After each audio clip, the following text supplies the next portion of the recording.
with one drop of it. No, I'm just kidding. um, all right. I'm Mary, and welcome to the Mary Show.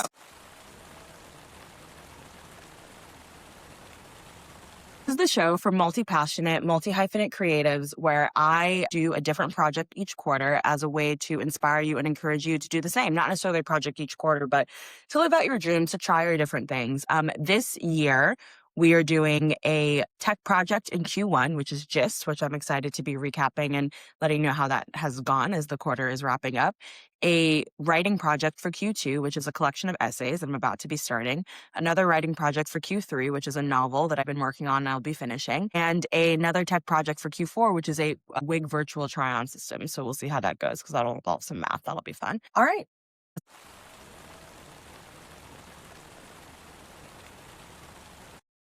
This week's deep dive is on cobblers. Raise your hand if you've ever gone to your local cobbler. Raise your hand if you know what a cobbler is. I'm not talking about a peach one. As we're all artists here, we're all creatives here. Art is fundamentally craft at the end of the day. You can fight me on that, and I'm more than happy to get into that. But of course, art is expression. Art is taking craft to the next level. But underlying, I think, any good piece of art is at least an understanding of the craft behind it. The purpose of this deep dive is to encourage everyone ultimately to vend their local cobbler. That is my whole spiel. That is my whole pitch. But let's get into it and what brought me here to wanting to have this discourse with you all. I was recently in the Jimmy Choo store and I bought a pair of loafers. And as I'm buying the loafers, they're like, "Oh, would you like us to put rubber on your soles for you?" And I said, "That would be lovely. That would be amazing." And as they're doing this, which is something that I would go to my local cobbler for, because I'm actually a really big fan, especially as a girl who lives in New York and who walks a ton and who really doesn't like the click-clacky sound. I don't really love for my shoes to make a ton of noise. I end up going to the cobbler and putting rubber on the bottom of my shoes. It's the reason that brought me to the cobbler is quite vain. It's not wanting to make the noise, but there are you have much better traction. It preserves the length of the shoe. For a lot of especially, I wouldn't even say fast fashion, because I remember I bought a pair of Stuart Weitzman shoes, which are kind of in that middle ground, like a sort of Steve Madden plus kind of range of product of shoe. The soles seemed kind of cheap and kind of plastic to me. And I was like, this shoe is not going to last with all the walking I'm planning to do in them unless I put rubber on the soles. But I'm a big fan of putting rubber on the soles whenever I've had shoes. Because, I buy shoes from all sort of tiers and levels. I've had a pair of Jill Sanders shoes that sort of the soles were getting kind of thin, and I was seeing some wear and tear where my big toe was, and I took it to the cobbler and they fixed it for me. I have shoes from Mista that the heel broke and they're one of my favorite shoes, and I took them to the cobbler and they fixed them for me. The same way that we vend, we go to our tailor to stitch things. And if you don't go to your tailor, this is a gentle reminder to go to your local tailor and to mend your clothes and to fix your clothes rather than constantly buying new clothes. I think there's something, it's almost spiritual. It's not just, I think things have energy. And so I think to mend something that's broken rather than just going and replacing it, I think there's something to be said for the relationship that you have with that item. And there's something to be said for it feeling more special and owning and taking care of your things rather than just constantly replacing them. I think when everything is constantly replaceable, you kind of lose a connection to the things in your home and the things that you own. And I think that it honestly might impact you on a spiritual level. Anyway, not to get too woo-woo, but the way we'll keep going, the more woo-woo I will get. That was a tangent. The cobbler. Yes. So at Jimmy Choo, they offered to put the rubber on my soles, and it made me think about the origin of Jimmy Choo. And so I would love to talk today about cobblers, Jimmy Choo, the brand Jimmy Choo, the person, and Tamara Mellon, the person who, together with Jimmy Choo, founded the label Jimmy Choo. I think the story of Jimmy Choo is one that really gets at the heart of this, I talked about craft and art earlier, but there's also craft and commerce. And as even on this channel, I'm creating products that will be made available for sale. And as I've been a founder before, and I, will be a founder again, in some ways, this channel itself is a commercial endeavor, as so many of the things that we now do are, because we have to make money to live. And therefore, if you want to, and, that's why you see all of the artists being making little TikTok videos because that's the only way you can kind of sell your art. I'm kind of going on a tangent, but craft and commerce, I think, is really at the heart of the Jimmy Choo story, and it begins and ends with cobblers. All right, let's get into it. How did Jimmy Choo come to be? So there's this woman, Tamara Mellon. She works at Vogue. She is a British socialite of sorts. And she's like in and out of rehab and sort of has maybe almost, I'm going to call it a spiritual awakening. And it's like, I want to do something sort of more with my life. She gets this idea to start a shoe company that is kind of I want to say scaffolded by, or sort of propped up by, or kind of, what is the word that I'm looking for? She wants to partner with Jimmy Choo. Now, who is Jimmy Choo? Jimmy Choo was a cobbler. And as she worked at Vogue, he was the person that they would often go to make custom shoes for their shoots. Because if they needed something special, they needed something cool, they knew he was the best cobbler in town. He made the shoes that were both interesting, innovative, and structurally sound, that could, support the shoots and whatever they needed if they weren't able to find it commercially. So she thinks, I'm going to go to Jimmy Choo and I'm going to start this business with him. They decide to name the business Jimmy Choo and have it be, sort of with this craft, with this skill, with this artistry, and with her kind of commercial mindset, and with her ability to sell the product, and with her network, and with her ability to get the shoes like out in front of the right people. Ultimately, their partnership did come to like not the best end, as they had creative differences around the craft, around the quality, or as opposed to the maybe the quantity of the product that they were selling, as opposed to kind of how what direction that they wanted the business to go in. Tamara Mellon herself actually also had issues with her own family as she was starting the business, because her mother especially was somebody who was constantly trying to kind of like, from my understanding, take advantage of the fact that her daughter had started this very popular and, luxury shoe company.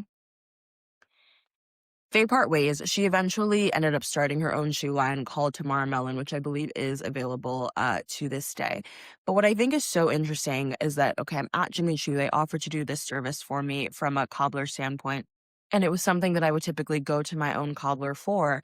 And it just reminds me that it all began with a cobbler in the first place. Now, I live in Brooklyn, which is, there are cobblers all around. There are cobblers in the train station. Like if you get off at, I believe it's Henry Street or Clark Street on the 2-3, there's a person offering shoe repair right in there. But maybe you don't live in New York, and maybe like there isn't one in your town, or maybe there's one in your town who's kind of struggling. We all have a ton of shoes these days. I feel like we're entering an interesting time when it comes to consumerism, and that's why thrifting and vintage has taken off in the way that it has, because it's almost like we all woke up one day and we're like, oh, we all have so much shit.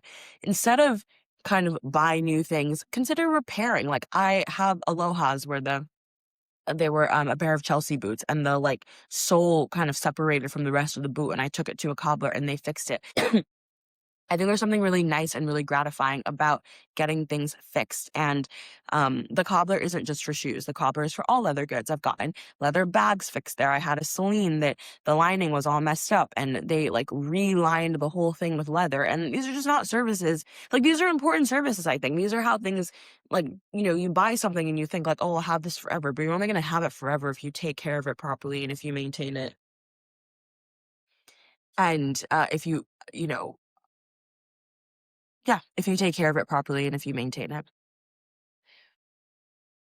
Craft and commerce, where do you land on that spectrum? Are you more of a crafts person? Are you more of a commercial person? Do you think that the two are oil and water? Do we think that they are inherently at odds? Do you think that craft will always want different things than what commerce wants? And when you put the two together, you get conflict and you get trouble. But at the same time, it feels like one can't live without the other. It feels like commerce is what sustains craft. Is that true? Do we want that to be true? What do you think? Comment below. And vend your cobbler.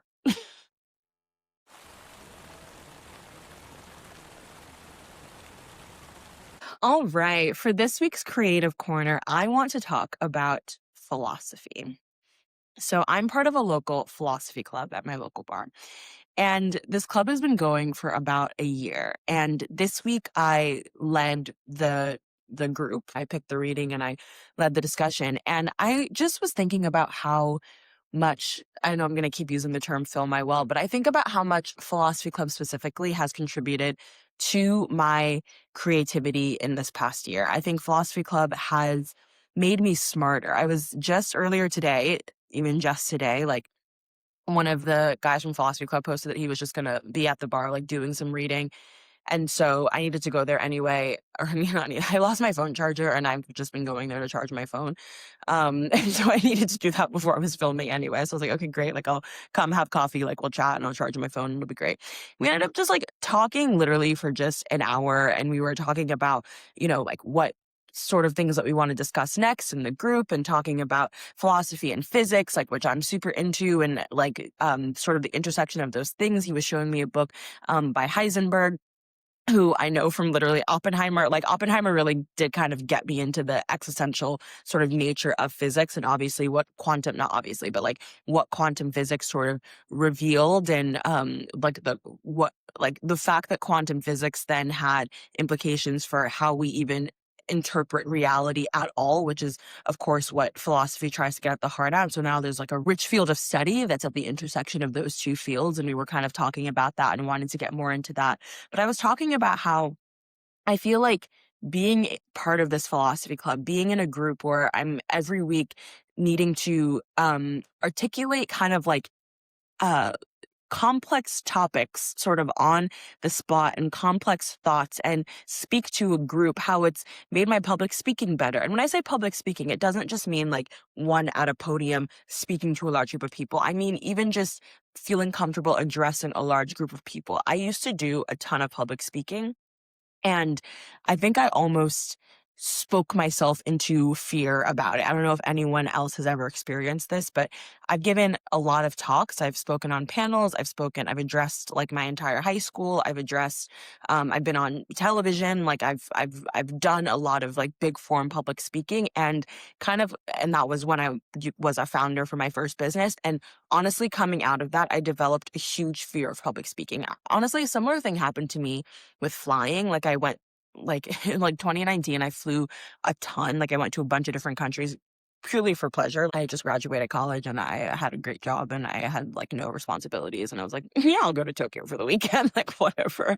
But I came out of that period of time with like a pretty big fear of flying. Like I was on a couple flights that like people were praying on those flights. It was really like, okay, this is quite a lot of turbulence. Like we're all feeling pretty scared. And I came out of that period with fear. And the same thing kind of happened to me with public speaking, where I did so much public speaking that I started to kind of develop a fear of it. And joining this philosophy club has really helped me assuage that fear. And it's also, I think, made me smarter. I think it's probably a big part of what led into me feeling comfortable starting this channel, because, I've been watching YouTube my entire life. I feel like YouTube partly raised me, but, and I've always had ideas or had desires for wanting to start a YouTube channel, but I don't know if without being in that club and without constantly kind of in front of a group of people, and it's an open forum, so you're often talking to strangers. Like it's not just the people that there are regulars, but it's open to the public. It's at a bar. It's like anyone who sees the sign can come. So it's like sometimes you're sharing like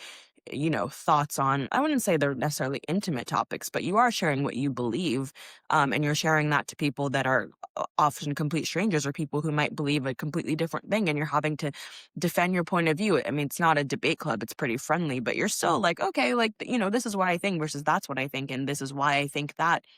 I think just the act of having to do that, which is something that we've kind of lost, is not something that we necessarily have to do outside of school. Just exercising that muscle, I think, has really sharpened my brain. I think it's made me wittier. I think it's made me funnier. I think it's not to be like, I'm so witty and I'm so funny. It just, you know what I mean? I was maybe had no wit at all and was dull as a bone. Who you don't know, you're just meeting me.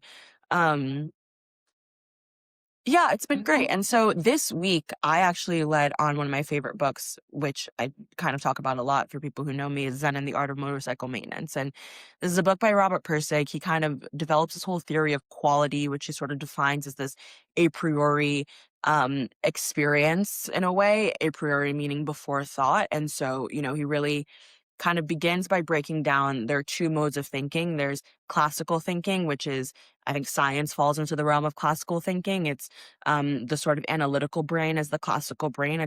He talks about the knife that kind of draws distinctions between things. And even if you look at take a motorcycle, which he does as an example, it's like you've got the motor system and you've got okay, I know nothing about motorcycles. Look at the body, for example. You've got the cardiovascular system and you've got the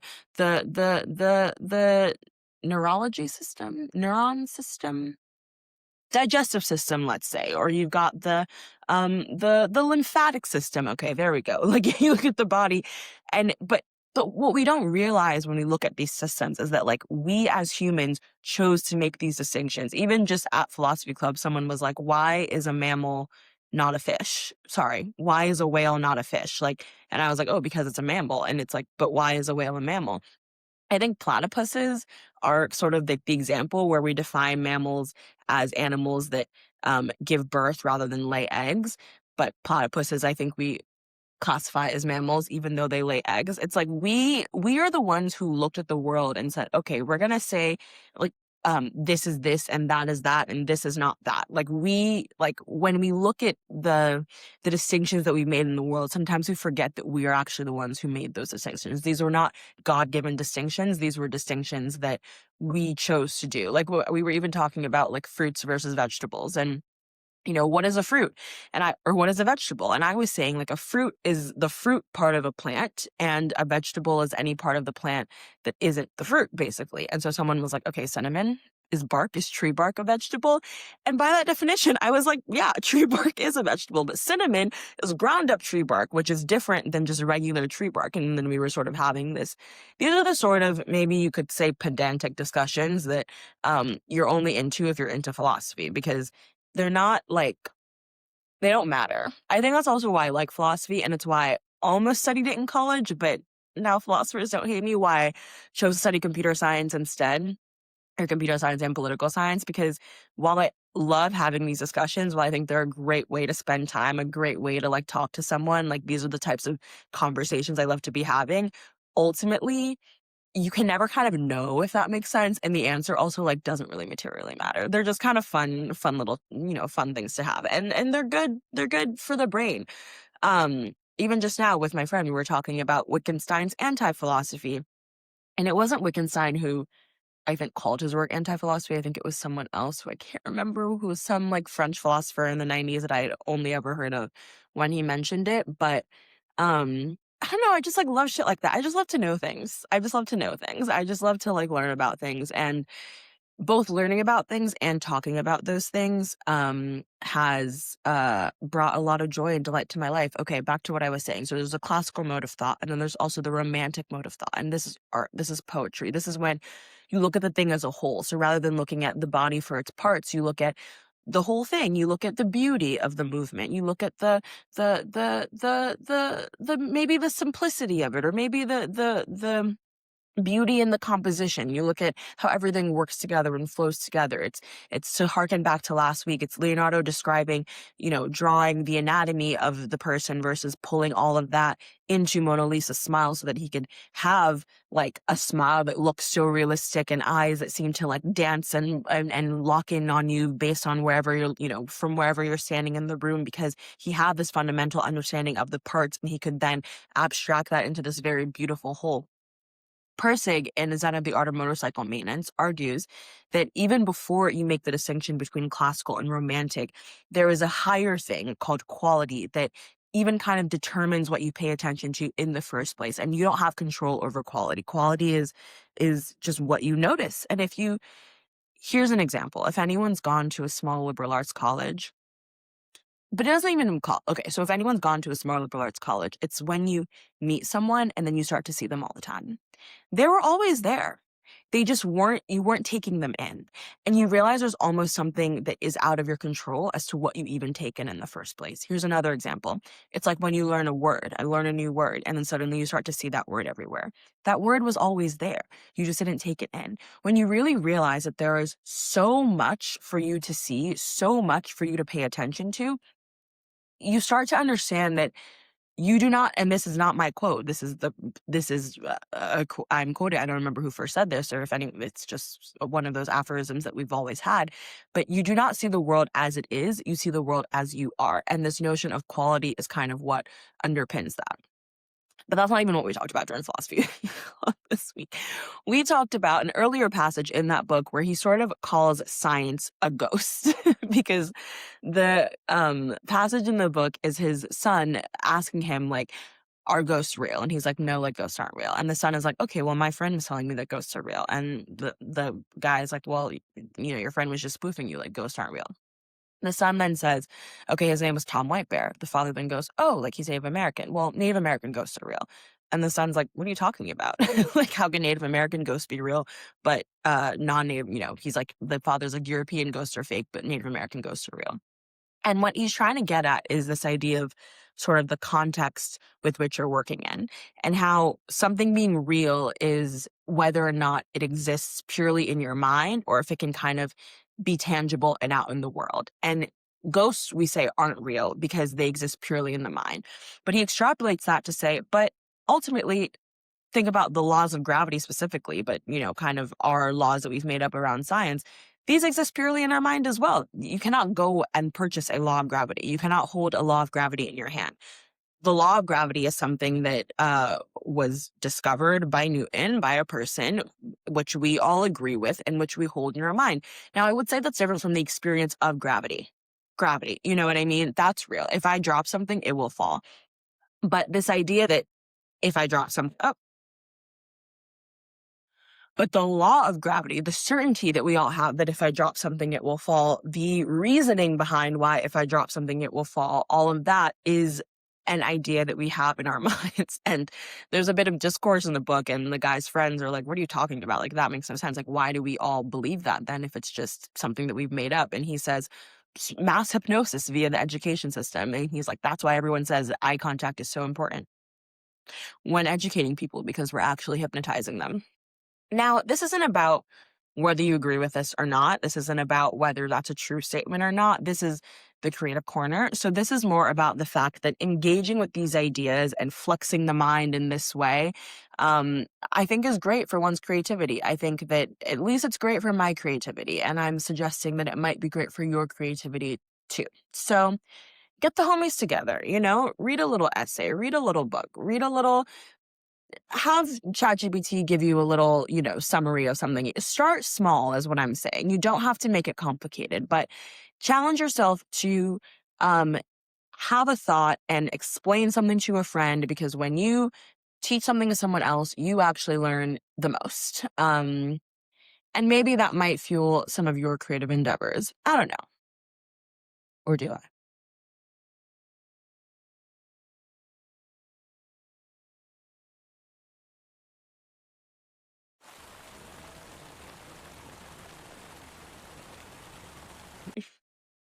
All right, it's no surprise.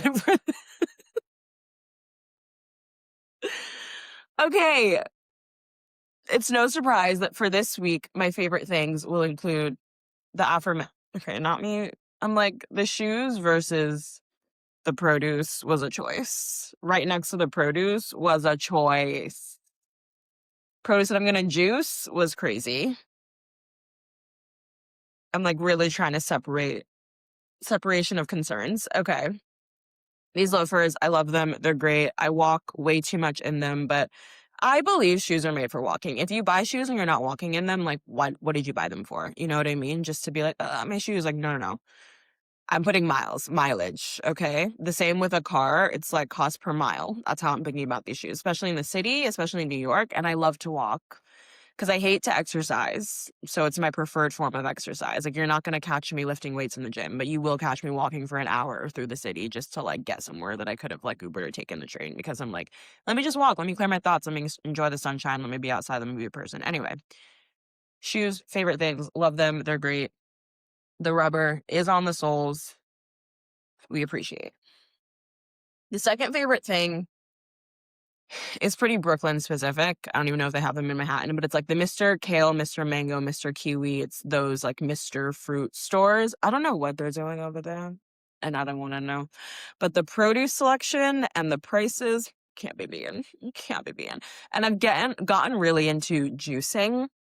There's this cookbook, Health Nut, that I like, and there's a recipe for Martha's green juice, and it begins by saying that like Martha Stewart has begun her day every day for however many years with this green juice recipe and a cappuccino with whole milk. And this is like a line from the book. It's like, clearly this recipe is like the key to longevity and health. I saw Martha Stewart at a talk. I was at like a VC conference, I want to say 2 years ago. She looked incredible. She looked incredible. She was so funny. She's like 80 something years old, just like making jokes, like like selling herself in a way that was like she kept being like, oh, like she'll begin a story that's like wild, like how she's getting like helicopter lifted by her like billionaire best friend on the way to jail, and she's like, but if you want to know more, like my book is coming out, and like talking about like her favorite recipe, but it's like, but if you want to know more, like my recipe book is coming out, like shameless self-promotion, but in a way that was like funny. And so I'm like, all right, yeah, like I support it. I'll accept it. Anyway, this green juice recipe I've been loving, and getting the produce for it from the Mr. Kale, Mr. Mango, whatever, has really been bringing me a lot of life. And so I thought for a little rubber band, a little rubber band, a little rubber band, for visual representation. Mm. I'm like, I don't want to pick it up because I was just touching my shoes, and yeah, there we go. That's called innovation. If I'm not sick next week, but it builds character. Okay, I sound like Robert RFK. No brainworm, no brainworm. Anyway, it's just some kale, some parsley. That's part of the juice. It's real good. I did not think this through. I'm food safe, I swear. I know how to panhandle food, I swear. And the very last thing is extremely random, but I did sort of binge almost all the episodes this week, and so I figured I might as well share. But it's the Good Work show featuring Dan Toomey. One, I think he's hilarious. I think their whole show over there, they're doing great work. Good work, one might say. They're doing good work, one might say. I don't know. I think it's fun. I've like sort of like being in the kind of like VC, obviously like tech space, like startup space. I think these things are interesting. I think it's like fun to not take it kind of like too seriously. Of course, it's like sort of the foundation of our economy, which is pretty serious. But has being serious are we in a serious time? I don't know. I love that show. It makes me chuckle. It makes me laugh. I watched a lot of episodes this week, and so therefore it has made it to the favorite things. All right, guys. Like, comment, and subscribe if you want. No pressure. But what creative projects are you working on? Okay. What is your relationship to your cobbler? What philosophers are your fave? When was the last time you gave a life dissertation in front of the homies? Like, I don't know. What is your favorite vegetable? Is ketchup a smoothie? Sit on that one. Sit with that. Sit with that. All right, guys. Love you. Bye. See you next week. All the hearts.